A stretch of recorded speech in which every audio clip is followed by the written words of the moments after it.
Dapatkah handphone dipakai untuk mengulek sambal? Bisa, tapi tentu hasil sambalnya menjadi kasar dan handphonenya pun menjadi rusak. Dapatkah sebuah pen dipakai untuk mengaduk kopi? Bisa saja, tapi tentu saja terlihatnya jadi kurang pantas dan pennya pun menjadi kotor atau mungkin bisa saja pennya menjadi rusak. Demikianlah sebuah pernikahan jika suami dan istri tidak berfungsi dengan baik di dalam pernikahan. Karena suami dan istri akan mengalami luka di dalam pernikahan dan juga anak-anak akan tumbuh dengan kepribadian yang hancur karena mereka juga terluka dengan sikap dan perilaku ayah dan ibunya yang tidak berfungsi. Pada hari ini kita akan sama-sama belajar tentang fungsi suami dan istri di dalam pernikahan. Dan tentu saja selalu ada di Inspirasi Pernikahan.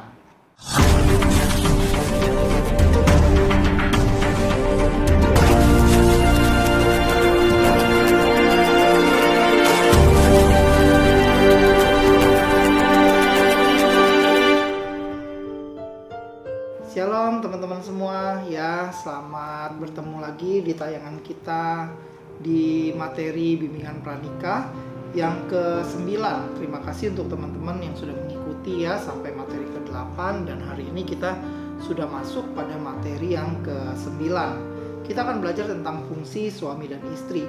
Tayangan ini juga bisa ditonton sama teman-teman yang sudah menikah, yang mungkin saat ini memiliki kendala-kendala di dalam pernikahan tentang fungsi yang belum berjalan di dalam pernikahan Bapak Ibu sekalian ya. Jadi kita sama-sama belajar. Saya juga berusaha sebagai suami yang berfungsi. Saya juga belajar untuk bisa semakin bisa menjadi suami yang ideal di dalam pernikahan ya. Kita sama-sama belajar dan kita mulai materi kita yang ke-9 ya. Teman-teman yang nanti Bapak Ibu yang belum ada materi ini, silahkan tinggalkan komen di bawah. Nanti ada alamat emailnya, Bapak Ibu kasih alamat email, saya akan kirimkan materi ini ya. Teman-teman juga nanti untuk mengisinya saya akan kirimkan ya, untuk materi yang harus diisi ini ya. Kesedagingan adalah hubungan paling intim dan dekat. Hubungan kesedagingan tidak dapat dipisahkan. Perpisahan kesedagingan di dalam pernikahan akan berdampak pada kehancuran berkat pernikahan ya. Nah, coba teman-teman pegang ya tangannya seperti ini ya, pasangannya ya, saling berpasangan, saling pegang. Coba kalau yang prianya coba tekan tangan yang wanitanya tuh agak kenceng gitu ya. Nah, setelah prianya tekan lebih kencang, yang wanitanya ini coba tarik tangannya, bisa nggak dilepaskan ya. Waduh, ya jangan terlalu kencang ya teman-teman. Yang pria ya sakit ya, yang wanitanya nanti sakit. Nah, sekarang saya kasih gantian ya. Sekarang gantian. Ini tadi wanitanya yang tarik ya, prianya yang kencengin tangannya. Sekarang gantian. Wanitanya yang kencengin, prianya yang lemes dan mau tarik ya. Coba mau ditarik gitu ya. Wanitanya kenceng, jangan kasih dia lepas ya. Semakin dia mau lepas, maka juga semakin yang wanitanya juga makin kencengin. Jangan kasih lepas ya. Nah gitu ya. Nah, inilah satu kesedagingan yang saling berpegang erat yang tidak bisa dipisahkan. Tapi bagaimana dengan kalau salah satu mau lepas tapi salah satunya mempertahankan, suatu waktu bisa nggak terlepas? Bisa mungkin ya. Ini wanitanya nggak mau berpisah, tapi prianya terus ya buat ulah untuk mau pisah ya. Wanitanya sudah, jangan, kita perceraian itu tidak boleh misalnya gitu ya. Tapi yang prianya ini tetap mau berpisah gitu ya, mau lepas. Akhirnya mungkin saja bisa terlepas ya, bisa terlepas.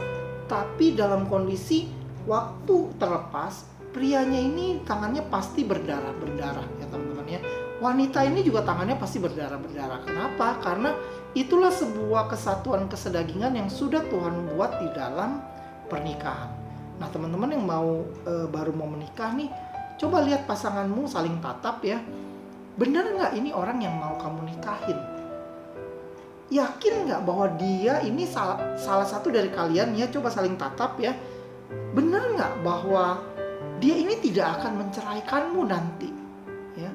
Dan benar nggak, kamu juga tidak akan menceraikan dia. Kamu akan jadi orang yang menjaga komitmen untuk mempertahankan pernikahan apapun resikonya, apapun yang akan terjadi di dalam pernikahan kalian. Kalian berjanji untuk tidak akan bercerai. Nah, benar nggak? Coba lihat dulu ya teman-teman, sama-sama saling tatap-tatapan. Nah, karena ketika nanti salah satu di antara teman-teman mau bercerai, ya, yang satu jangankan terlepas ya, mau yang salah satu mau lepas aja, ini salah satu, dua-duanya pasti akan sakit, mengalami kesakitan ya, sama seperti tangan kita nih, satu mau kencang, satu mau lepas ya, pasti akan kedua tangan akan menjadi sakit karena satu mau lepas, satu mempertahankan. Begitu juga ya kalau yang wanitanya yang mau bercerai ya, prianya nggak mau, pasti dua-duanya ini pasti akan menyakitkan.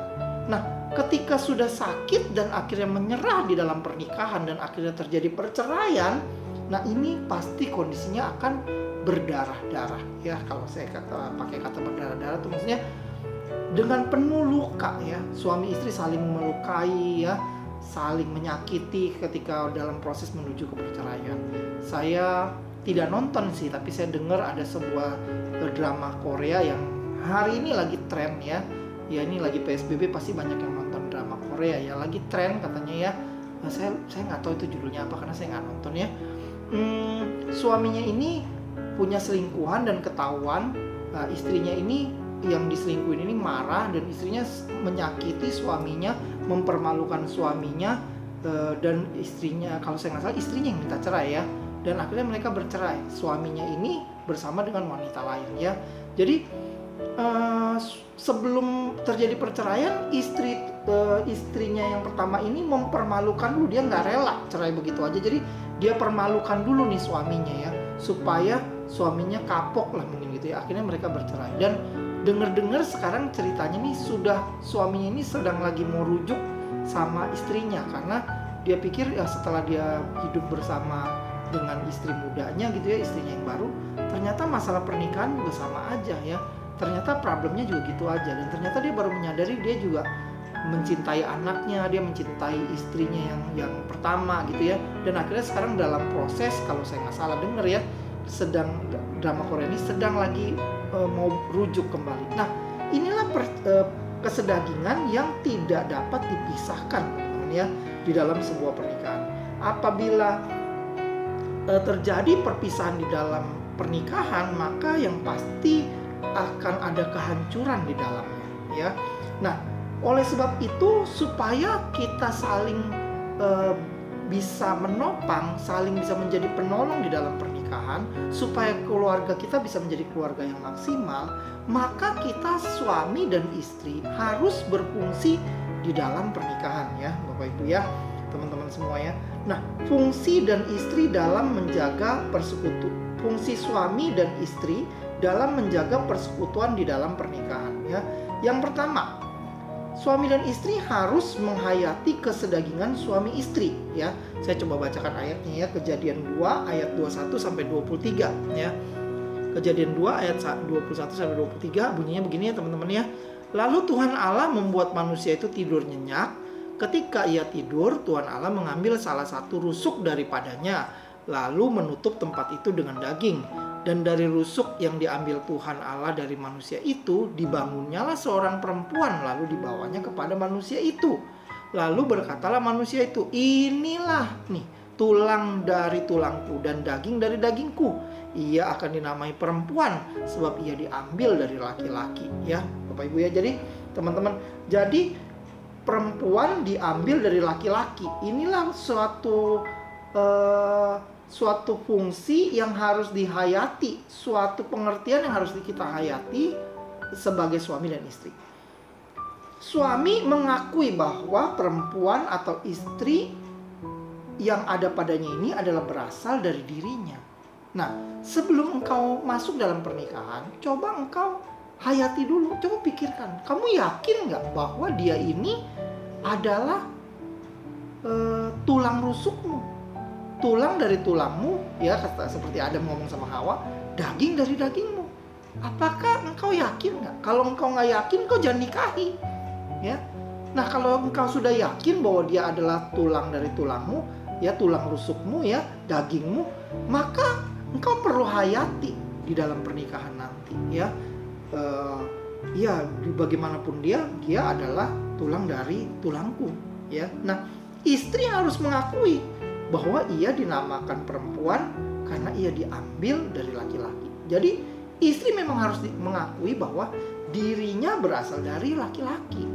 Jadi oleh sebab itu seorang suami harus berfungsi menjadi sumber, ya, kita sudah belajar dari materi sebelumnya, menjadi sumber penerima pesan Allah untuk bisa ditransfer kepada istri. Istri juga harus tahu bahwa dia berasal dari suami. Oleh sebab itu jangan sok tahu, ya, karena kadang-kadang nggak semua sih, tapi ada banyak, ya cukup banyak, ya, ada lumayan banyak istri-istri yang suka sok tahu, ya, di hadapan suaminya. Nah, ini yang perlu kita hayati. Oh ya, suami menghayati bahwa ya memang istri saya ini berasal dari saya. Oleh sebab itu saya harus jadi saluran yang bersih, karena bagaimana saya lah itu yang akan menjadi istri saya nanti seperti apa, ya. Istri juga menghayati saya berasal dari dia. Oleh sebab itu ya saya harus menghormati dia, ya. Saya harus tahu saya tidak lebih dari dia karena saya adalah berasal dari laki-laki, gitu ya. Lalu yang kedua, fungsi suami istri dalam menjaga persekutuan di dalam pernikahan adalah suami istri harus saling menyadari bahwa dia harus meninggalkan orang tua. Ya, kita juga udah belajar dari materi kemarin, syarat untuk menjadi satu daging, ya. Jadi untuk supaya menghargai, bagaimana sih supaya kita bisa saling berfungsi dalam menjaga persekutuan di dalam pernikahan, kesatuan daging itu maksudnya kita harus meninggalkan orang tua. Kalau kita nggak meninggalkan orang tua, bagaimana kita bisa satu daging? Jadi karena kita masih terpengaruh, ya, kita masih dipengaruhi, ya. Bukan berarti kita tidak menghormati orang tua, tidak mau menjaga, menghormati nasihat mereka lagi, bukan begitu, ya teman-teman, ya. Tapi kita harus terbebas dari keterikatan kita kepada orang tua, ya. Nanti kita akan belajar juga soal keuangan, ya. Kita harus terlepas, ya, apalagi dalam hal keuangan, dari orang tua. Jadi kita meninggalkan orang tua kita supaya kita bisa mandiri, menanggung semua resiko dan kebutuhan, keperluan keluarga, ya kita berdua, suami istri harus menanggung. Nah, ini yang dimaksud dengan meninggalkan orang tua, ya. Nah, syarat untuk dapat menjadi satu daging, ya, terlepas dari pengaruh orang tua, tetapi tetap harus menghormati, ya. Lalu mengambil tanggung jawab atau mandiri, ya. Jadi inilah yang syarat yang harus teman-teman miliki supaya teman-teman suami istri bisa jadi satu daging, ya. Harus meninggalkan orang tua. Lalu harus saling terbuka dalam segala hal. Nah, ini yang sulit nih, ya, yang mesti kita mesti kita hayati lebih dalam dan lebih dalam lagi sepanjang hari, sepanjang pernikahan kita, bahwa kita nih harus terbuka sama pasangan kita dalam segala hal. Nah, dasar pernikahan bagi suami istri adalah keterbukaan dalam persekutuan. Jadi dasarnya itu kita harus saling terbuka nih. Nah, suami istri harus saling terbuka. Jangan tidak terbuka dengan pasangannya. Pernah ada seseorang yang bilang sama saya, kok kalau saya menikah nih, saya sulit untuk beritahu pasangan saya ini yang wanita, ya, tentang berapa uang saya. Saya tuh dulu pernah punya masalah dengan keuangan, ya. Saya pernah kecewa sama pasangan saya ini soal keuangan. Jadi untuk sekarang ini kalau saya suruh terbuka, saya punya uang berapa, gaji saya berapa, ya, bonus saya berapa, saya merasa agak keberatan untuk lakukan itu. Saya simpel aja, saya ngomong gini, kalau kamu tidak siap untuk terbuka, berarti kamu tidak siap untuk menikah. Oleh sebab itu, kamu jangan nikah dulu. Kamu tunda aja mungkin tahun depan, baru kalian nikah. Setelah kamu merasa kamu siap terbuka. Wah, ya jangan gitu dong kok, kan saya kan juga udah terjadwal mau nikahnya kapan. Ya karena gini, hanya orang-orang yang pria dan wanita yang siap untuk terbuka, yang pantas untuk masuk pernikahan. Kalau seorang pria atau wanita tidak siap untuk tidak siap terbuka, maka dia lebih baik tidak perlu menikah, ya. Karena suami istri itu harus saling terbuka. Itulah sebuah dasar dari sebuah persekutuan, yaitu keterbukaan, ya. Nah, adalah suatu penyakit bagi seorang suami atau istri yang memiliki rasa malu berlebihan untuk terbuka, ya. Ini terbuka nih bukan soal terbuka tubuh aja nih ya teman-teman ya, telanjang gitu, bukan soal begitu, tapi kita harus terbuka dalam segala hal, ya. Kita harus terbuka dalam segala hal supaya kita bisa mengalami berkat pernikahan. Nah, contoh ya, jangan ambil kutip satu ayat aja untuk bisa mengalami berkat pernikahan. Coba kita baca ya, Yakobus 5 ayat yang ke-16 ya.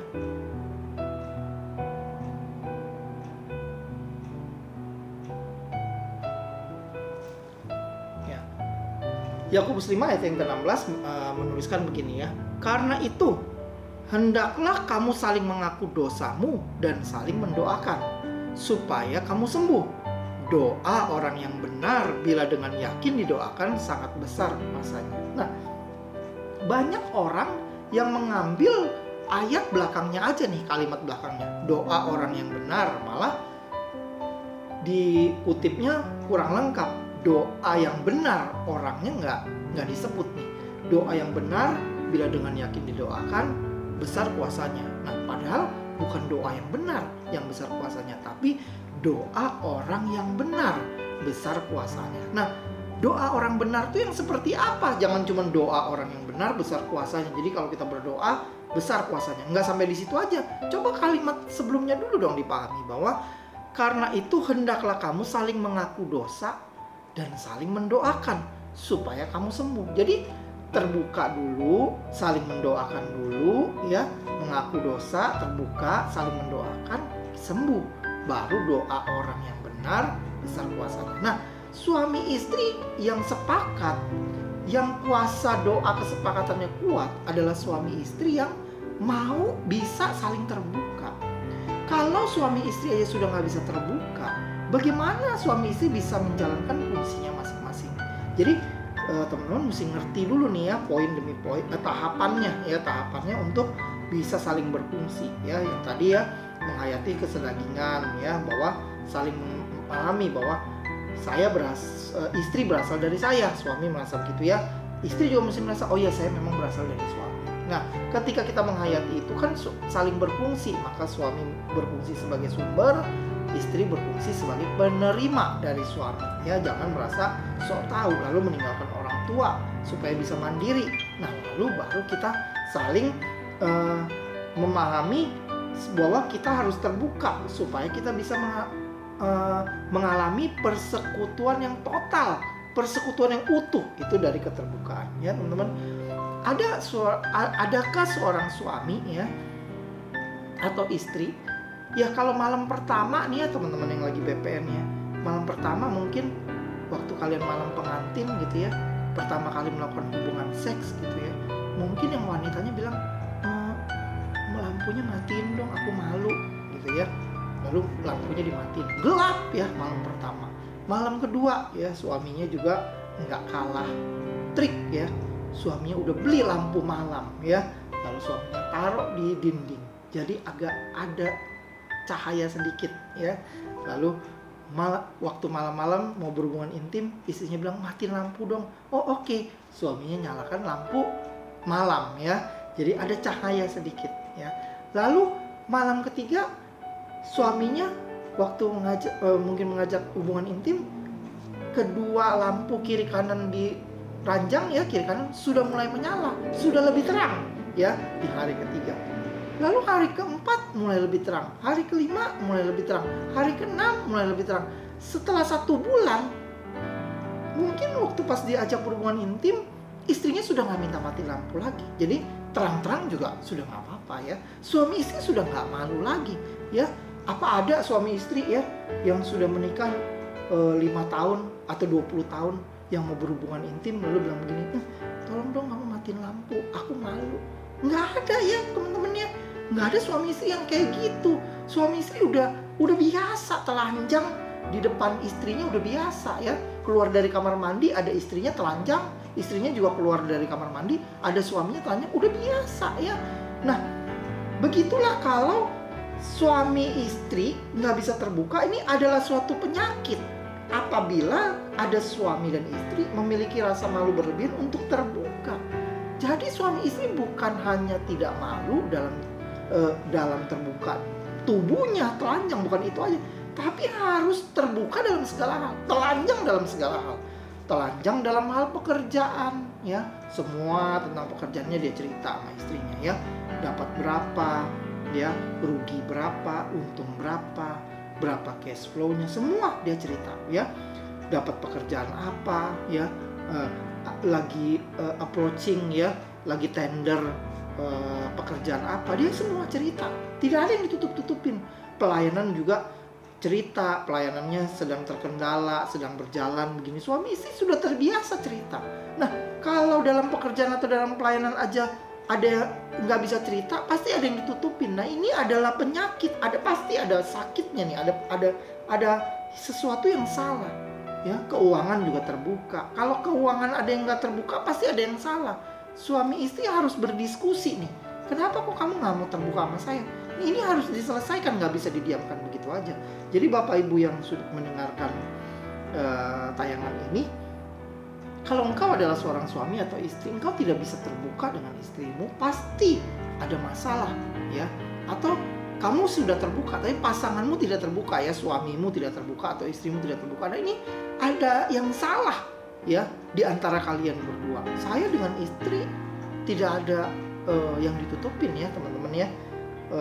Kami punya uang berapa ya, istri juga punya uang berapa ya, uang saya ya uang dia ya, uang dia ya uang saya. Nih ada yang ngomong gini, uang abang ya uang saya ya, uang saya bukan uang abang. Nah, ini nggak boleh begitu ya. Nih kadang-kadang istri yang lebih banyak yang begitu ya, ya uang saya uang kamu kata suami gitu ya, tapi kata istri tapi uang saya bukan uang kamu gitu ya. Nggak boleh gitu ya teman-teman ya. Kita harus terbuka juga dalam keadaan keluarga besar. Bagaimana keluarga besar saya dengan orang tua saya, dengan kakak saudara kandung saya, dengan adik saya gitu ya, adik kandung saya harus terbuka sama keluarga besar saya. Nggak ada yang ditutupin tentang pergaulan ya, bagaimana saya bergaul sama siapa ya, bagaimana pergaulan saya, semua cerita. Jadi tidak ada yang ditutupin. Nah, ini ya supaya kita bisa menjaga kualitas persekutuan kita di dalam pernikahan ya.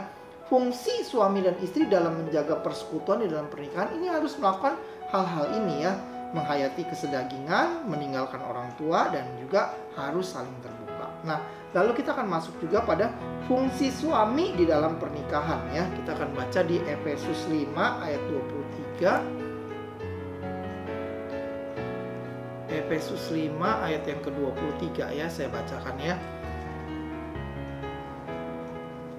Karena suami adalah kepala istri, sama seperti Kristus adalah kepala jemaat.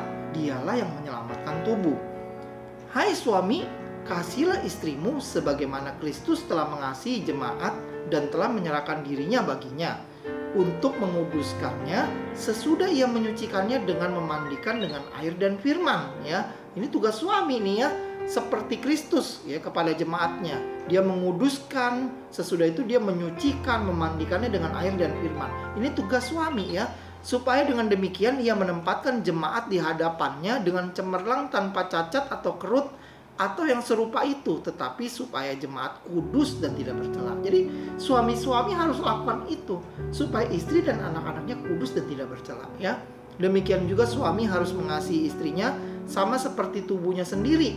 Siapa yang mengasihi istrinya mengasihi dirinya sendiri, sebab tidak pernah orang membenci tubuhnya sendiri, tetapi mengasuhnya dan merawatinya sama seperti Kristus terhadap jemaat ya. Fungsi suami di dalam pernikahan dalam Efesus 5 ini adalah suami harus menjadi kepala di dalam keluarga ya. Tadi ya sudah kita pahami bahwa suami harus menjadi penerima pesan Allah, sumber, harus jadi kepala ya. Kita kemarin juga sudah belajar tentang hierarki Kristus, suami, istri, baru anak ya. Jadi suami harus jadi kepala. artinya menjadi sumber ya, penopang, pemelihara, ya penyembuh di dalam keluarga. Dia menyembuhkan. Kalau istrinya seperti tadi soal keuangan dia belum terbuka, suami ajak istrinya bicara, kenapa kok kamu nggak bisa terbuka sama saya, emang ada apa gitu ya, atau ada hal-hal lain tentang anak atau tentang istri. Suami harus jadi penyembuh, ajak mereka bicara ya. Lalu suami menyerahkan dirinya bagi istrinya ya, seperti Kristus kepada jemaatnya, mati ya. Artinya seperti episode yang lalu ya, saya sudah jelaskan juga, suami harus mematikan kedagingannya demi kebahagiaan dan keselamatan dari keluarganya ya, keselamatan demi untuk supaya istri dan anak-anaknya kenal Kristus. Suami harus mematikan kedagingannya ya. Kalau ada anak atau istri yang tidak bertobat ya, suami yang tidak bertobat, diajak untuk lebih sungguh pada Tuhan kok nggak mau ya. Nah kadang-kadang nih kita suami atau istri kesel gitu ya, nanti kita jadi gregetan nih sama pasangan kita. Tapi itulah, kita harus mematikan kedagingan kita ya, mematikan kedagingan kita, kepentingan kita, karena kita seperti kita nih suami menyerahkan diri ya. Ya ada suami yang berkata gini, wah saya tuh ya kebanyakan suami-suami yang gak rohani ya, istri yang lebih rohani, suami gak rohani. Istri yang kebanyakan mendoakan suami. Ini kok saya suami udah lebih rohani yang ngajakin istri untuk kenal Tuhan, untuk cinta Tuhan kok susah amat gitu ya, kok kayaknya nggak ngerti banget sih gitu ya. Nah jangan-jangan suami-suami juga mesti koreksi diri. Kalau engkau seorang suami yang aktif ya, mungkin di gereja atau di apapun agamamu, engkau aktif dalam pelayanan sosial ya, tapi sedangkan pasanganmu saja tidak mau engkau ajak untuk lebih sungguh, engkau mesti koreksi diri. Jangan-jangan mungkin engkau hanya baik menurut engkau saja ya, engkau hanya baik di mata orang lain, tapi di mata istri atau di mata suamimu, di mata anak-anakmu, engkau tuh bukan apa-apa. Engkau tuh cuma pakai topeng dan mereka gak merasakan perubahan di dalam dirimu. Engkau lebih perhatian sama orang lain daripada sama keluargamu sendiri ya. Jadi engkau juga mesti koreksi diri ya teman-teman ya. Jangan sampai kayak begitu nih teman-teman yang mau menikah nanti ya. Keluarga itu paling utama. Bagaimana cara kita mengasihi Allah, menunjukkan kita mengasihi Allah, ketika kita bisa menyatakan, mendemonstrasikan kepada Allah bahwa betapa kita mencintai keluarga kita ya. Tapi ini juga mesti seimbang ya. Jangan kita ngomong soal keluarga terus ya, alasannya keluarga terus. Yang penting kan keluarga saya bahagia, yang penting kan saya melayani keluarga, yang penting kan saya sudah menjadi suami yang baik, bapak yang baik, udah jadi mama, udah jadi istri yang baik, udah cukup, pelayanan nggak penting. Ini juga nggak bisa begitu ya teman-teman ya. Kita mesti seimbang ya, kita mesti seimbang karena bagaimana cara kita mengasihi Tuhan, kita harus mengasihi keluarga kita. Ketika kita mengasihi keluarga kita bahagia, keluarga kita sukacita, maka itulah cara kita membalas kasih Tuhan dengan kita terjun masuk ke dalam pelayanan ya, melayani di gereja, melayani orang lain, melayani jiwa-jiwa ya. Itulah tugas kita. Nah ini fungsi suami ya, menyerahkan dirinya bagi istrinya. Lalu yang ketiga, suami harus menjadi imam dan nabi di dalam keluarga ya. Imam yang menerima, yang menjalankan, yang memimpin ibadah di dalam keluarga ya.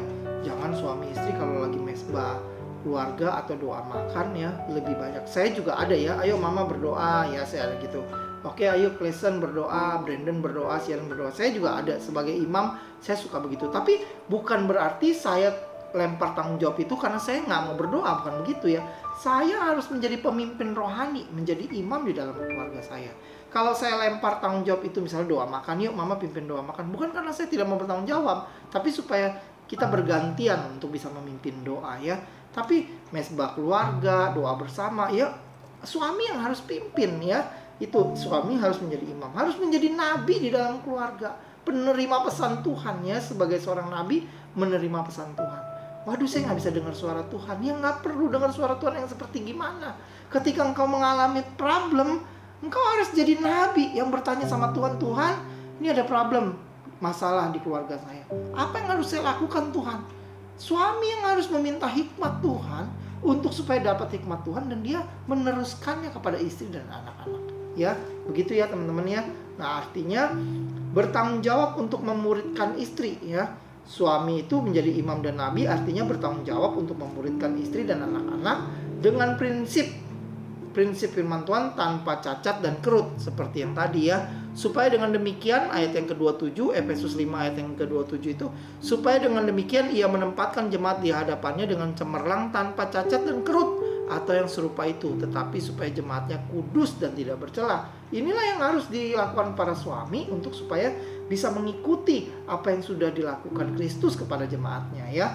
Nah, makanya suami-suami juga mesti jadi sumber yang kudus ya, harus jadi penerima. Bagaimana suami-suami bisa menjadi penerima pesan Allah? Makanya suami-suami harus hidupnya kudus ya, harus menjaga kekudusan ya. Lalu yang keempat, mengasihi istri masa mudanya, bukan istri mudanya ya teman-teman ya. Mengasihi istri masa mudanya seperti mengasihi dirinya sendiri ya, ayat yang ke-28 tadi ya. Demikian juga suami harus mengasihi istrinya sama seperti tubuhnya sendiri. Siapa yang mengasihi istrinya, mengasihi dirinya sendiri. Kalau engkau tidak mengasihi istrimu, maka sebenarnya engkau lagi tidak mengasihi dirimu sendiri ya. Karena sebab tidak pernah orang membenci tubuhnya sendiri, tetapi mengasuhnya dan merawatinya ya, sama seperti Kristus terhadap jemaatnya. Jadi itulah yang harus dilakukan oleh seorang suami ya. Lalu fungsi istri di dalam pernikahan ya. Ini fungsi istri tadi banyak ayatnya ya. Kalau ini istri ada 3 ayat ya, dari Efesus 5 juga ya. Istri harus tunduk kepada suami dalam segala hal seperti kepada Tuhan. Ayat yang ke-22 ya. Hai istri, tunduklah kepada suamimu seperti kepada Tuhan ya. Seperti kita tunduk kepada Tuhan, tidak komplain ya, tidak kurang ajar waktu ngomong sama Tuhan. Begitulah kita harus kepada suami ya. Kalau taat, ngomong soal taat ya memang kita kepada Tuhan. Suami kalau suruh, ya ada suami-suami yang tidak kenal Tuhan, yang tidak takut Tuhan, suami-suami yang jahat ya, melarang istrinya untuk pergi ibadah ya.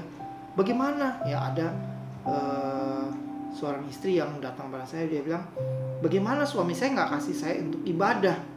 Nah, padahal kan perintah Tuhan saya harus ibadah. Nah, saya bilang, mana lebih penting? Ibadah yang engkau bisa lakukan di rumah, tidak perlu datang ke gereja saja engkau bisa ibadah. Engkau juga bisa ibadah di rumah. Engkau bisa baca firman, memuji Tuhan di rumah ya. Tapi tugasmu tetap engkau lakukan.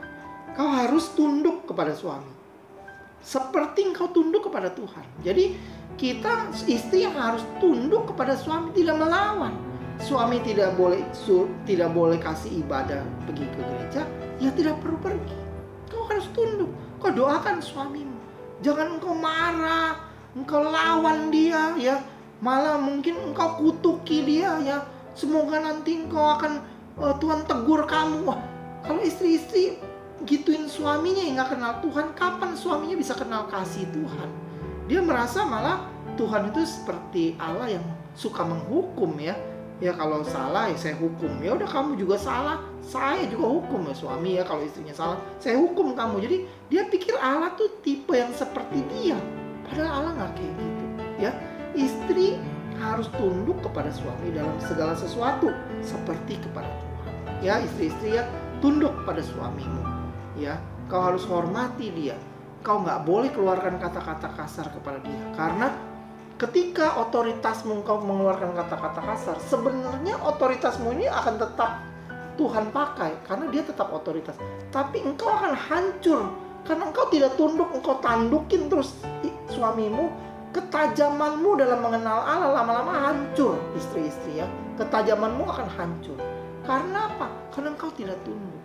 Kalau engkau tunduk kepada suamimu, maka semakin hari engkau akan semakin tajam dipakai Tuhan. Ya, ini suatu rahasia yang harusnya istri-istri pahami ya. Jangan kau tanduk suamimu, tunduk. Maka engkau akan terus ada di bawah otoritas Allah. Allah akan terus memimpin kau dalam pertumbuhan rohani ketika engkau tunduk pada otoritas. Karena walaupun suamimu enggak kenal Tuhan nih, suamimu ini tetap adalah otoritas yang Tuhan sudah berikan kepada dia. Nah, oleh sebab itu nih teman-teman yang baru mau mempersiapkan pernikahan, coba yang wanita nih, coba sekarang lihat pasanganmu tuh yang pria. Coba engkau yakin nggak dia ini imam dan nabi untuk keluargamu? Coba lihat dia, jangan lihat saya, lihat dia, ya. Coba lihat dia. Nah, bener nggak dia ini imam dan nabi untukmu? Jangan-jangan Tuhan sudah bilang bukan dia, tapi engkau paksakan untuk mau menikah dengan dia, ya. Kau harus belajar peka, ya. Ini sudah materi ke-9. Jangan sampai engkau salah, ya. Jangan sampai engkau salah pilih. Kalau dari materi ke-8 ini sudah ke-9, Tuhan banyak bicara sama engkau bahwa harusnya engkau tidak perlu menikah, tidak perlu engkau lanjutkan pernikahanmu, ya. Nggak apa-apa, lebih baik habiskan waktu pacaran berapa tahun, 5 tahun, 10 tahun, hilang, tidak apa-apa. Engkau sudah booking ke sana sini, sudah habis mungkin ratusan juta, tidak apa-apa.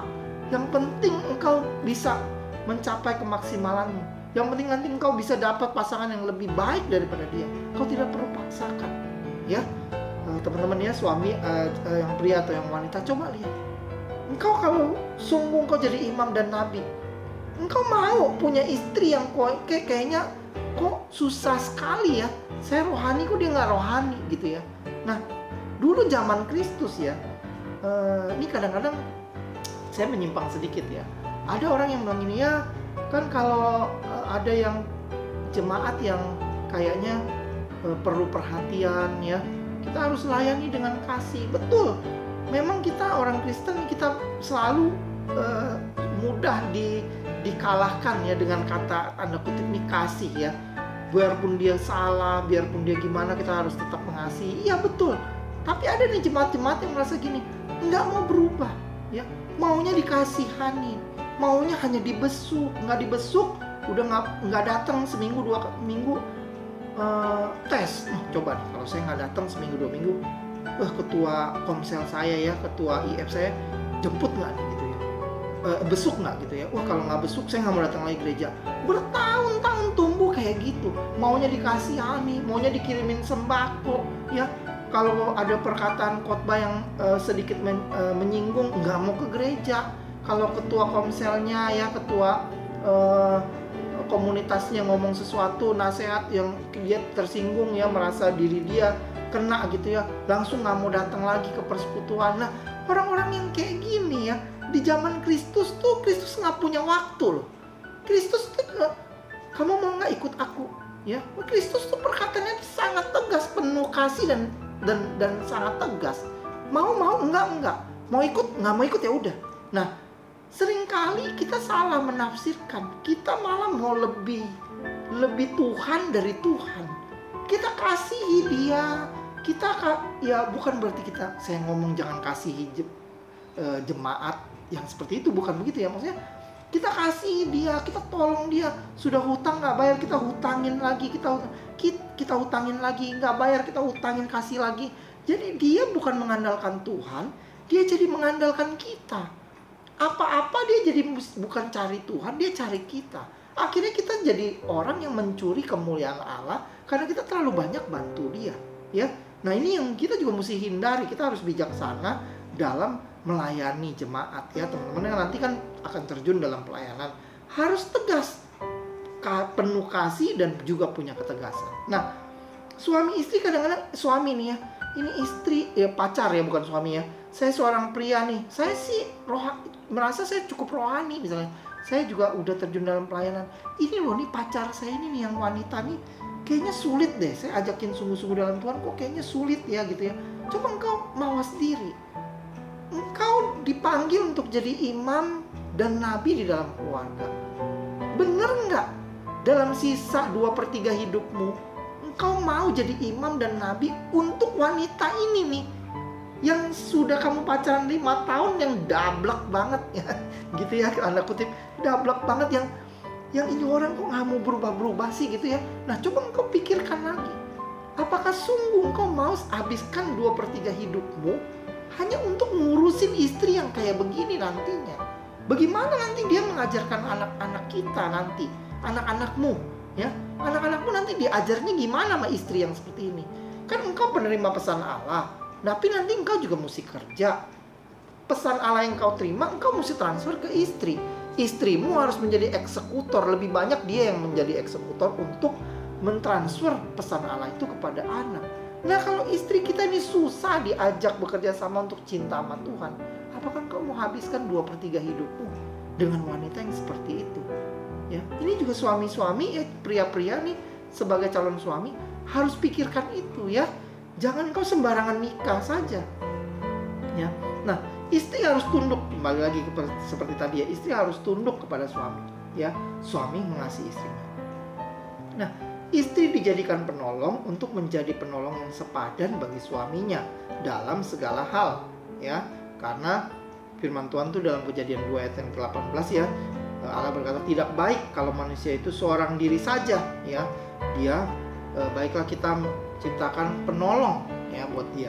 Jadi istri harus menjadi penolong yang sepadan, ya, istri diberikan Allah menjadi seorang penolong yang sepadan buat suami, seorang pria. Nah, pertolongan istri dapat berupa kebijaksanaan dalam membangun rumah tangga dengan hikmat, ya. Nanti kalau teman-teman baca di Amsal 24 ayat yang ketiga ya, dengan hikmat ya rumah didirikan, dengan kepandaian itu ditegakkan. Jadi istri harus membangun rumah tangga dengan hikmat Allah, ya. Bukan meruntuhkan rumah tangga. Amsal 14 ayat yang ke-1, perempuan yang bijaksana mendirikan rumah, tetapi yang bodoh meruntuhkannya dengan tangannya sendiri, ya. Saya banyak melihat ya seorang aktivis ya di dalam gereja ya, atau mungkin aktivis di kegiatan sosial lain ya, yang mungkin yang lebih cocok aktivis kegiatan rohani lah ya. Seorang rohaniawan kan tahu etika ya, tahu moral, tahu bagaimana harus tampil dengan baik ya, tidak seronoh gitu ya, tidak menjadi batu sandungan buat orang lain ya. Tapi banyak keluarga-keluarga yang suami istri sama-sama aktif di gereja, tapi kalau ketemu di mall, bahkan mungkin kalau datang ke gereja gitu ya, pakai bajunya seksi gitu ya, tidak sopan ya, pergi ke mall, istrinya pakai celana pendek ya. Sekarang kan lagi musim nih ya, celana pendek itu hanya di bawah selangkangan, hanya mungkin 5 cm dari bawah selangkangan. Ini lagi model sekali sekarang ya. Saya ketemu ibu dan anak perempuannya ya, pergi ke mall gitu lewat, itu istri dan anaknya sama-sama pakai celana yang sama, belinya model yang sama, dan sama-sama hanya dari selangkangan kurang lebih 5 cm aja ya. Wah, itu kurang pantas ya teman-teman ya. Lalu di media sosial ya, suami aktivis gereja, pasti kan istrinya juga harusnya ya ikut di dalam kegiatan-kegiatan pelayanan suaminya ya. Tapi kok istrinya di Facebook itu pakai pakaian menonjolkan bagian-bagian tubuh ya, suka selfie menonjolkan bagian-bagian tubuhnya ya, itu kelihatannya kurang pantas. Inilah istri yang harusnya ya membangun perempuan yang bijaksana. Dalam Amsal 14 ayat 1 ini, perempuan yang bijaksana, perempuan yang bijak mendirikan rumah ya, dengan kebijaksanaan, dengan hikmat dia mendirikan rumah tangganya. Tetapi ya, yang bodoh meruntuhkan dengan tangannya sendiri. Nah, wanita atau istri-istri yang seperti ini melakukan kebodohan untuk melakukan suatu kebodohan yang bisa meruntuhkan rumah tangganya sendiri, yang bisa meruntuhkan pernikahannya ya. Jadi suami istri harus yang pantas. Suami-suami juga ya suka pakai baju-baju yang ketat ya, jadi bodinya berotot ya, kemana-mana hanya pakai kaos singlet ya, terus tangannya juga terlalu pendek dari ketiak ya, supaya kelihatan bodinya kelihatan gitu ya. Ke mall juga pakai celana pendek, ototnya kelihatan. Nah, ini juga suami-suami mesti mawas diri. Oke lah, bagi wanita tuh bisa membuat prianya jatuh dalam dosa. Suami-suami juga tidak pantas berpakaian seperti itu ya. Kita mesti menjaga ya. Kita harus menjaga kualitas diri kita, karena itulah sebuah representatif dari keluarga kita ya teman-teman ya. Jadi kembali lagi ke yang tadi, pertolongan istri berupa kebijaksanaan dalam membangun rumah tangga dengan hikmat ya, bukan meruntuhkan rumah tangganya. Istri harus mengenakan perhiasan batiniah ya, yaitu roh yang lemah lembut dan tentram. Yuk kita baca ya, 1 Petrus pasal yang ketiga ayat 1 dan 6 ya. Saya bacakan ya teman-teman ya.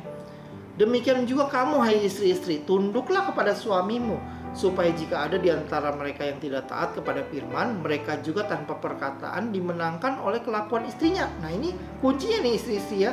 Tunduklah kepada suamimu, supaya kalau suamimu itu tidak taat kepada firman Tuhan ya, mereka juga tanpa perkataan, kata firman Tuhan. Engkau gak perlu banyak bicara ya. Ketika engkau tunduk kepada suamimu, kata firman Tuhan nih ya, bukan karena kata saya gitu ya. Demikian juga kamu hai istri-istri, tunduklah kepada suamimu, kata firman Tuhan, supaya jika ada di antara mereka yang tidak taat kepada firman, mereka juga tanpa perkataan dimenangkan oleh kelakuan istrinya.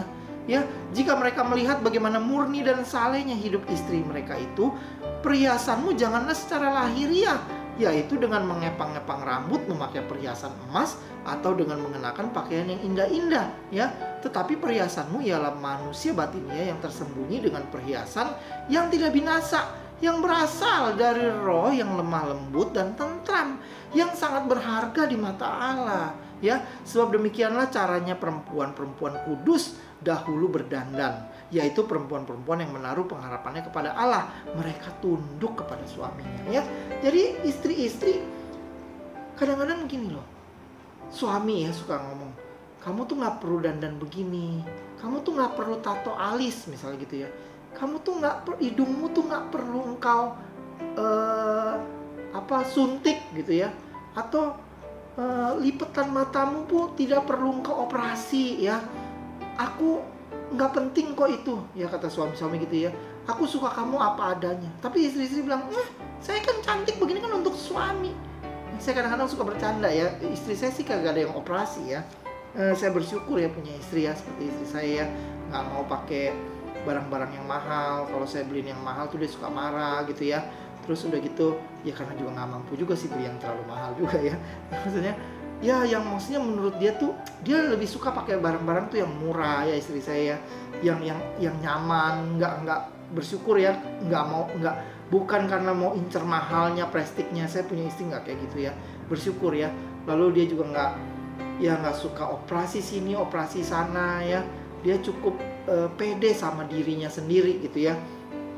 Jadi kadang-kadang saya suka bercandain dia gini, udahlah yuk kita pergi, udah nggak usah dandan misalnya. Saya mesti dandan nih, enggak, kamu begitu juga udah cantik. Kamu mah, kadang-kadang istri saya suka ngomong, kamu mah emang dasar nggak suka kalau saya tampil cakep gitu ya. Terus saya suka bercandain gini, sebenarnya kamu tampil cakepnya untuk saya apa untuk orang lain? Kalau untuk saya kan saya udah bilang begitu juga udah cakep buat saya gitu ya.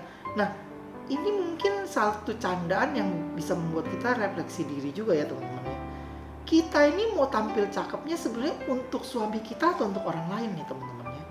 Seorang istri misalnya ya, operasi sana operasi sini ya, lipetan mata ya dibuat ya, tarik sana tarik sini pakai benang ya, lalu operasi sini operasi sana, suntik sini suntik sana. Sebenarnya engkau mau tampil untuk suamimu ya, atau untuk orang lain?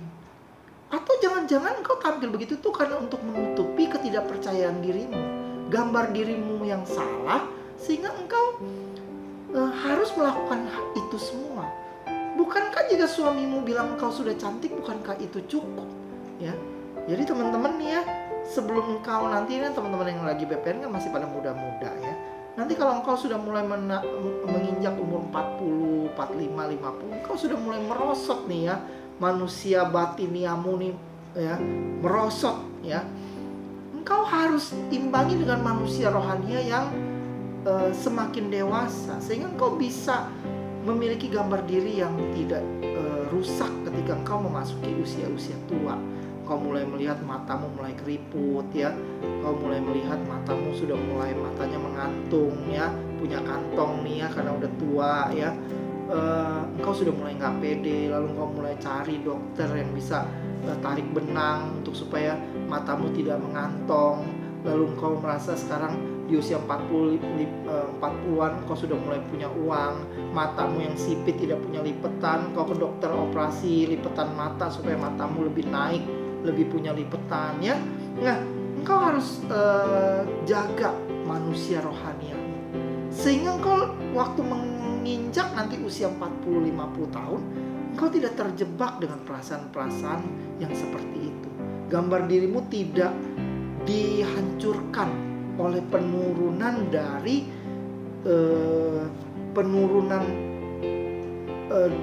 tubuhmu yang semakin merosot itu ya, gitu ya teman-teman ya. Nah, istri harus mengenakan perhiasan batiniah, roh yang lemah lembut dan tentram. Istri itu bukan cantik luarnya aja pakai perhiasan ya, bedak tebel ya 2 cm, kan bukan kayak gitu ya teman-teman ya. Jadi istri harus punya aura roh yang lemah lembut dan tentram ya. Enggak geragapan istri kalau ada masalah, aduh gimana nih begini, bukan begitu ya teman-teman. Tapi istri harus punya ketenangan karena dia penolong yang sepadan untuk suaminya. Dia harus punya roh yang tenang, harus sepadan buat suaminya ya. Lalu istri ini yang paling sulit ya, harus menerima kegagalan suami sampai suaminya sembuh. Ini yang kadang-kadang sulit untuk dilakukan ya, karena biasanya suami juga banyak yang bohong ya. Dari pacaran mungkin ya, termasuk saya ya, semua kelihatannya fine ya, semua kelihatannya baik-baik saja, menciptakan image bahwa dia adalah pria yang sempurna di matamu ya, dia adalah pria yang setia di matamu. Tapi ketika engkau baru menikah, mungkin nanti 1-2 tahun, 5 tahun, atau mungkin dalam pernikahanmu yang ke-20 tahun, engkau baru mendapati bahwa suamimu ternyata bukan suami yang setia. Dia gagal menjadi suami yang setia, atau dia gagal menjadi seorang bisnismen dan dia bangkrut. Engkau harus bisa terima dia ya. Ya lebih ada juga istri-istri yang suaminya bangkrut lalu bercerai ya karena masalah ekonomi ya.